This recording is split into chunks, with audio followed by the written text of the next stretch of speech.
So, in case anyone was living under a rock and for some reason not following you on social media because you're one of the funniest people, that you know what? You are what social media is for. Just being silly and posting silliness. Oh, thank you. Like you also post other stuff as well, but like just keeping the humour. Yeah. Very important. Seems to be lost sometimes these days. Thank you. But that was just, tangent. Okay. I already warned you that I just end up on tangents. So can you start by giving us a bit of a background on who you are and how you started everything? Okay. So I started as a cosmetic doctor in 1999, so a long time ago. And what is a cosmetic doctor? So I'm a non-surgical cosmetic doctor. So basically do everything in aesthetics that's non-surgical. You're not doing breasts, Oh, no. boob jobs, but No, you're no, no. doing tweakments, as I call them. Exactly. Yeah. So started my own clinic in 2002. Is that the Mance? Like, is that what the Mance is today? Yes. Oh, correct. wow. Yeah. That's so cool. It's really old, yeah. Wow. Well, it's very well established and trusted. And then you ended up deciding to launch into your own skincare brand. Yes. I also became a cosmetic chemist and have my own skincare brand. That's very cool. And what year was that?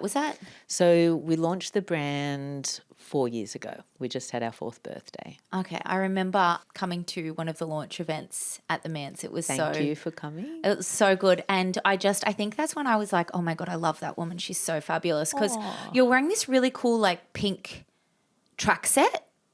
And I was like thinking to myself, because I love colour and I love fun clothes. And I was like, I love that. I'm going to ask her. I'm going to muster up the courage and ask her where she got it from. And I was like, oh my God, like, thank you so much, like, for having me, blah, blah. Where did you get your outfit from? And you were like, Tom Ford. And I was like, oh, yeah, okay, yeah. Listen, no, that's not within my budget. But I just adored, like, yeah, you're wearing a fabulous Tom Ford track set. Why not? Thank you. Bright pink. I love it. Thank you. As someone who works with high-profile clients, have you noticed a difference in how people are going to approach cosmetic procedures now that there's less stigma about getting them? I do think there's a lot less stigma, and the things I've noticed are people just aren't as secretive in general. There's not as many people hiding it from their husbands. Oh, when people did that, I was always like, red flag, why are you hiding that? Who cares what you spend your hard-earned money on? Yeah. Like, who cares? Yeah. So that's great. Because I've done it for so long, I've watched how the media responded to it in the past as well. So the media was really anti-cosmetic treatments. Even though every female, at least, and some of the men that were in the media were getting it done. Yes. So that makes it easier on everyone. And it's also then just not secretive. Like, oh, what did you get done that you look so fresh? I'm like, oh, I had this done. I mean, I know that there's the TGA rules and we can't, like, it's hard, but then that is another issue, isn't it? What skin concerns are you seeing most frequently in consultations right now, and how much has social media influenced that? So people are very obsessed with skin, but they always have been. So vascular stuff, pigment, under eyes have always been huge, and they still are. So I don't know what that's from. I think that's from it being so acceptable for people to say something, oh, you look tired. So I think maybe it comes from that. I don't know. And it also just shows, like, it's one area that if it's fresh, you look healthier and fresher.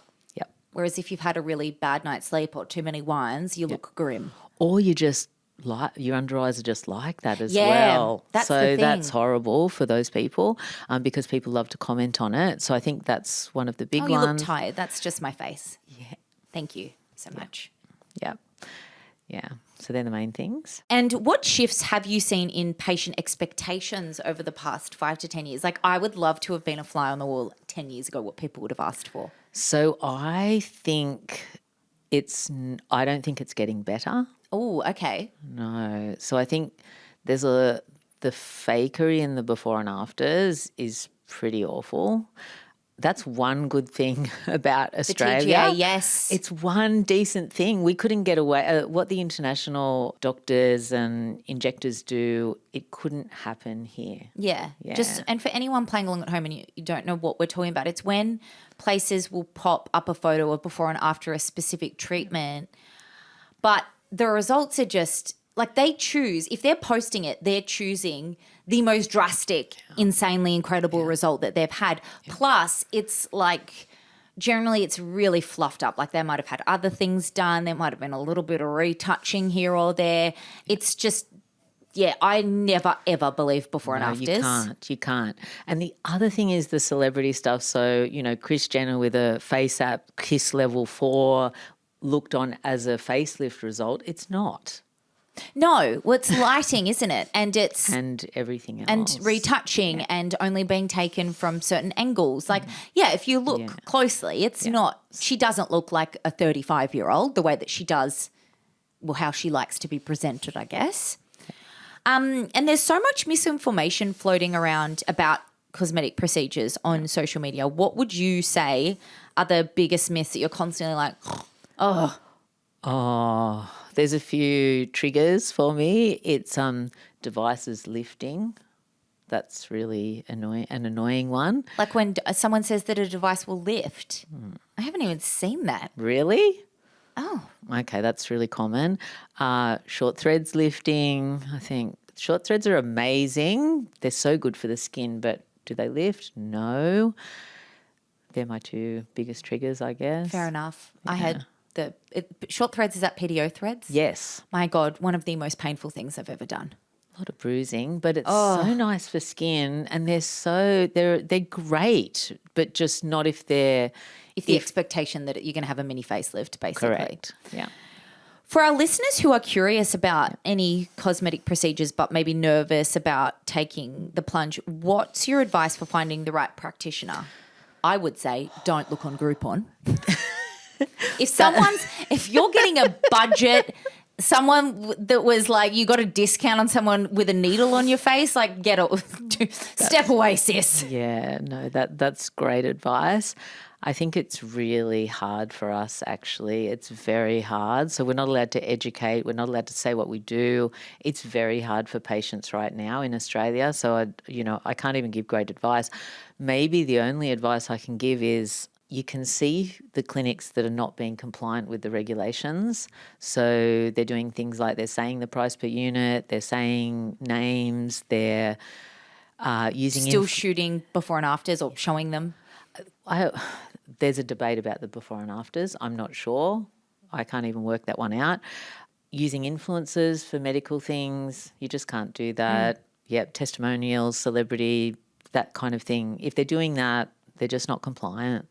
And I think also looking at people that have been around a long time and that hasn't sort of come in and, jumped on a trend and then skedaddled. Also, that's where, because you can't really recommend and it's hard these days, that's why it is always helpful word of mouth. Yes. So ask your friends, ask in the You Beauty Facebook group. There'll be someone that lives in your area that has a good recommendation, because then you can also trust that it's a real recommendation. Yes. It's not swayed by anything, which I think is really important when it comes to your face. Yeah. And someone wielding a needle near it. Agreed. I mean, check APRA as well, obviously. Yes. We'll link that in the show notes if you're curious. So let's talk ingredients. What are the key skincare actives that are trending right now and what actually live up to the hype? And I also want to chat about exosomes when it comes to that. Because okay. Well, that was one of the ones I was going to say. So exosomes and probably PDRN, that's another one. Can you explain what both of them are? Because I messaged you about the exosomes because I think that next year every brand will be coming out with their version of exosomes. And so far in Australia, it's only you and Dermalogica who I've seen use that technology, which is really cool. Yeah. So exosomes are just tiny messengers that carry things like growth factors, cytokines, which will act on the skin. And PDRN is a different one. So that PDRN is a polynucleotide, and you've heard of the salmon sperm. That's a type. And is it actually salmon sperm? Well, it's salmon DNA. Yeah, so PDRN is DNA. But do they I needed to know. Do they somehow extract the salmon's jizz to then use for something that's going on your face? Is that at the root of it? So I believe so. Oh, There's also vegan PDRN as well. So that's what we use in my brand. So PDRN is polynucleotides, and that's based on DNA. So it's DNA fragments that are used as building blocks to help other cells. okay. Yeah. And what about, like, what are you most excited about if you had to pick one out of the two? Oh, both. Don't make me choose. Okay. No, that's fair enough. That's a good answer because sometimes people would just immediately, one of the two. No. And what developments in skincare, well, science and formulating as a chemist are you most excited about for the future? So I like experimenting with textures and creating something new texturally as well. So that's one aspect. But probably I've got two things that I've been working on for ages that still aren't to market yet, but they're sort of, one of them is a device and the other one is, it's like a combination of a device and skincare. So can't say much more about that because I'm working on it. But yeah, I can't wait till we can get it for the right costs to make it sellable, accessible to people. Yeah. Oh, okay. So stay tuned for 2026-ish. Or maybe 2027. Maybe. It's not that far. Look at how quickly this year is going. True. So let's move on to your routine and regime because that's what people really want to know. Like, I want to talk about what you use on your skin and what you're doing to look so lovely and fresh. Thank you. At the moment, I'm recovering from ablative laser. So I'm being different with my skincare currently than I usually am. What is ablative laser?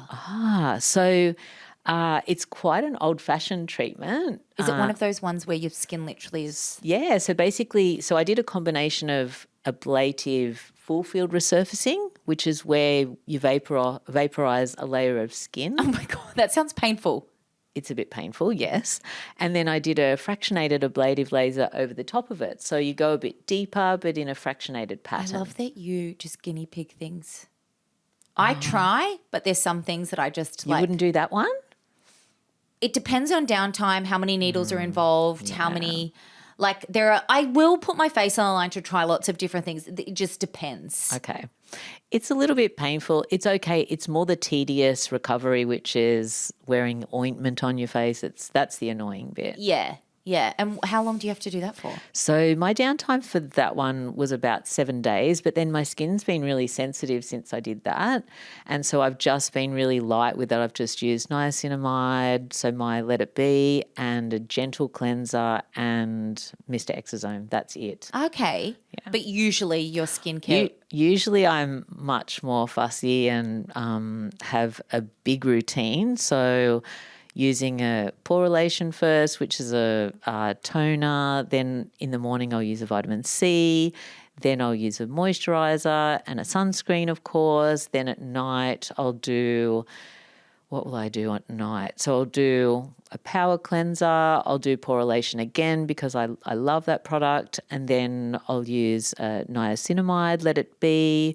I'll use vitamin A Men, which is a retinol. And then I'll use Mr. Exosome, and I wish I could use an oil, but I get greasy hair, so I don't use it. I know, it's horrible.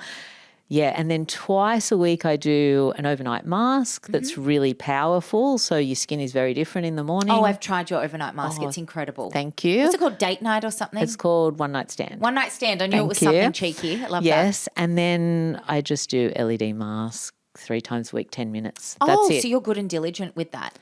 I do the best I can. Yeah. I've been better with it since my ablative laser just because I needed healing. That's not it's not like a 21-step skincare regime. No. I couldn't do that. Do you use anything that isn't yours, or if you've ever wanted something, you've made it? No, there's something I can't make something better than. There's 2 things which I want to make something better than. One is, this is terrible, Blistex. I love Blistex. I can't make something better than that yet. It's not terrible. Well, it's a great product. It's amazing. And then the other thing is this green CC cream. So I love that as well, which is, they're my challenges. I want to outdo those 2. That's a good long-term goal though, really. Yeah. We always finish every single episode with a hit or miss. So what is one skincare technique or ingredient that you absolutely love and you think everyone should try it or get it on their face?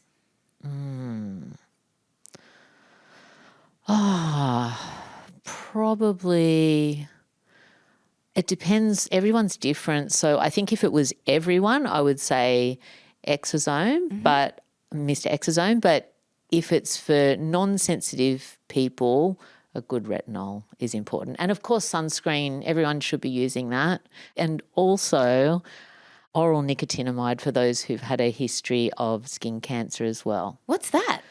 It's vitamin B3 and it'll reduce your risk of having further skin cancers. Oh. For those with a history of skin cancer. So it's really, really important. Oh, okay. That's a very cool tip. In Australia, think how many people get skin cancers. Exactly. Yeah. Oh, gosh. You can't, like, swing your salmon around without it whacking someone that's been affected by it. And what, on the flip side, what is something like a trend or ingredient or treatment that, you know, people are talking about all over TikTok and everything that you just think, oh, for goodness sake. Oh, please, no. Stop the melanotan. Stop the tanning crap, all of that. Oh, my goodness. The fact that it's back and people are showing off their tan lines. Yeah, no, that's really sad. Just stop. Did we learn nothing? Yeah, it's really sad. Stop it. You'll regret it. It doesn't look good as well. It's just why. Yeah, I could not agree more. Like, it's just so pointless. Well, thank you so much for coming on You Beauty. We really appreciate your candor and wise words. Thank you. Thanks for having me, Kelly. Anytime.